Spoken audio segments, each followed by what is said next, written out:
What is up, everybody? Welcome back to another Pitching Ninja's Filthiest Pitches of the Day.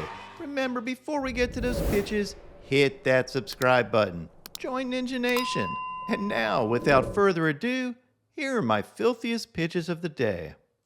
I'm going to start with Charlie Morton, who had 3 strikeouts in 2 innings. He did give up 3 runs, but had these nasty 2-seamers as well as his buzzsaw curveball. These things had 3,166 and 3,191 RPMs. And when you overlay it with his fastball, you can see why Charlie Morton has been a big game pitcher for so long. Noah Syndergaard had 3 Ks in 3 innings, gave up 1 run, and had these fastballs and this hammer curveball. Thor looked pretty solid in his 3 innings.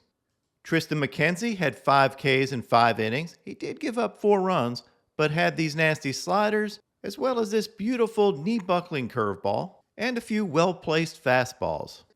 Luis Severino had 6 Ks in 5 2/3 innings, giving up 3 runs.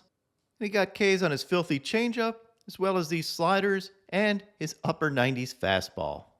Tyler Anderson had 6 Ks in 5 scoreless innings, thanks mostly to his funky windup. I mean, look at his front leg. It looks just like a dog when you scratch that little scratch reflex place. But he also had nasty cutters, changeups, and a painted fastball. Joe Musgrove had 8 Ks in 6 innings, giving up 2 runs. And he spins the ball so well. Look at these breaking balls, both his slider and his curveball. Those things are wicked. And when he mixes in his elevated fastballs, it's going to be a long day for hitters. Musgrove's spin rates were up again, but notice nobody checked him this time. Also notably in this game, the Ripper was behind home plate and caught a few bodies. Heck, we even got one of those deaths in slow-mo. The pitch may have been a ball, but it was close. And close only counts in horseshoes, hand grenades, and if the Ripper wants to kill you. Rookie George Kirby was absolutely outstanding, throwing 7 innings with 5 Ks, giving up no runs, no walks, and only 6 hits. For Ks, he relied mostly on his fastball, but all of his stuff was working. This dude is going to be a force in the league for a long time. Absolutely incredible command and makeup. My filthiest starter from yesterday was Lance McCullers. Lance had 7 Ks in 6 scoreless innings, giving up only 2 hits. And his slider was ridiculous. He averaged 2,969 RPMs on his slider, and he threw 46 of them. According to Codified Baseball, that would be the highest average spin rate on a slider of anyone that threw more than 20 in a game, and he threw 46. McCullers was the filthiest starter in general, but his filthiest pitch was this slider that broke 20 inches. That thing looks like CGI. Absolutely ridiculous. McCullers only threw 14% fastballs this game, and they were all 2-seamers, so 86% of his pitches were off speed. And it wasn't just his slider. Check out this jump back he gets on this changeup. Just a brilliant outing by McCullers. Now on to my filthiest relievers, and oh my God, there are a lot of them. All of yesterday's games featured dominant relief appearances. We had Robert Suarez with this 99-mile-an-hour heat, Ryan Stanek with this 99-mile-an-hour fastball, Chris Martin with this elevated 95-mile-an-hour fastball. AJ Minter blew Harper away with this heat after buzzing him up and in. Look at this home plate view.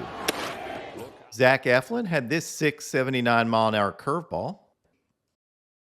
Andrew Bellotti had this slider. Brad Hand had these dirty sliders. Seranthony Dominguez blew the side away with this overpowering stuff. Matt Festa had this dirty slider. Brian Abreu had these vicious sliders and an overpowering 99-mile-an-hour fastball. Paul Sewald had these mean sliders and his K-scream. Rafael Montero had this changeup and fastball.